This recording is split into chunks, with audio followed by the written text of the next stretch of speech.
একটা খেলাধুলা করে সময় নষ্ট না করে একটা কিছু করি যেটা নিজের জন্য ভালো হবে আমার। প্রায় 25-30 বছরেও এই বোধটা অনেকের আল্লাহ তাআলা হয়তো জাগ্রত করেন নাই।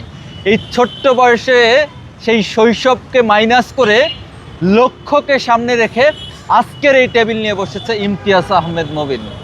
এই খেলার সাথে সাইকেলটা হয়েছে তার ব্যবসার সাথী। এই সাইকেলের একটা গল্প আছে, জীবন সংগ্রামের গল্প। জীবনের বাস্তবতা কাকে কখন কোথায় নিয়ে যায় বলা বড় মুশকিল।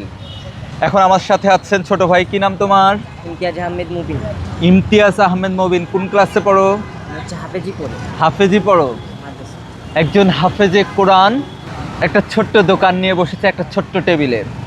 এই সাইকেল নিয়ে তার ঘুরে বেড়ানোর কথা, এই সাইকেল তার আবেগের কারণ হওয়ার কথা, এই সাইকেল তার খেলার সাথী হওয়ার কথা। কিন্তু এই সাইকেল তার ব্যবসার সাথী, এই সাইকেল তার ব্যবসার যাতায়াতের উপলক্ষ। মবিন, এই সাইকেলে করে কেমনে করে এগুলো নিয়ে আসছো বলো তো? আমি হচ্ছে পিছনে বেঁধে এইগুলা নিয়ে যাই। এই ছোট সাইকেলের পিছনে বাঁধা যায়? হ্যাঁ। আমি একটু আপনাদেরকে দেখাই। এই যে রশি দেখতে পাচ্ছেন, এটা হচ্ছে মবিনের সাইকেল, ইমতিয়াজের সাইকেল। এটা ওর মা বানিয়েছে না এগুলা? হ্যাঁ, মা বানিয়েছে। মা কি কি বানিয়েছে বলো তো মবিন? মা বানিয়েছে হচ্ছে পাটিসাপটা পিঠা আছে, পুডিং, তারপর হচ্ছে পুডিং, আর হচ্ছে এটা কি আছে? এটা হচ্ছে তেহেরি, তিহারি। মাংস তেহারি। মাশাআল্লাহ, এতগুলা খাবার মা বানিয়েছে। হ্যাঁ। এগুলো মা কখন বানায় আর তুমি কখন নিয়ে আসো বলো তো? আম্মু দুপুর থেকেই বানানো শুরু করে, 2টা থেকে 4টার ভিতরে হয়ে যায়। আমি 4টার সময় বাসা থেকে বের হই। তুমি সংসদ ভবনের সামনেই বসো প্রতিদিন? হ্যাঁ, প্রতিদিন। সপ্তাহে 7 দিনে আসছো? হ্যাঁ, সপ্তাহে 7 দিন।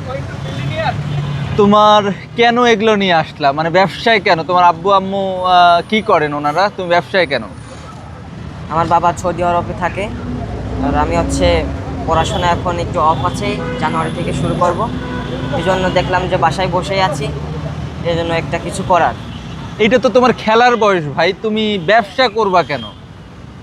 ব্যবসা করতে চাই, এটা শখের বিষয়ে, যে একটা খেলাধুলা করে সময় নষ্ট না করে একটা কিছু করি যেটা নিজের জন্য ভালো হবে আমার।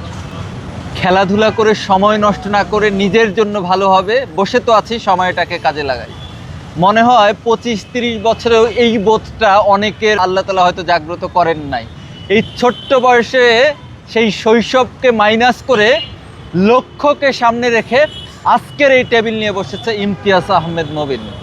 এই খেলার সাথে সাইকেলটা হয়েছে তার ব্যবসার সাথী। আসলে জীবনের বাস্তবতা মনে হয় এটাকেই বলে।